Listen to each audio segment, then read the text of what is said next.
राति पाहिले पाहिले राति पाहिले जागर शिव मंदिर लागिब भीड़ हइलो शिव मंदिर लागिब भीड़ राति पाहिले जागर शिव मंदिर लागिब भीड़ हइलो शिव मंदिर लागिब भीड़ पहिली दर्शन पहिली घर्षण पहिली दर्शन पहिली घर्षण पहिली पंडा पहिली धंडा पहिली भोग पहिली जोग पहिली बकत बड़ राति पाहिले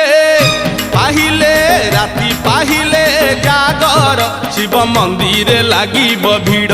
हइलो शिव मंदिर लागिब भीड़।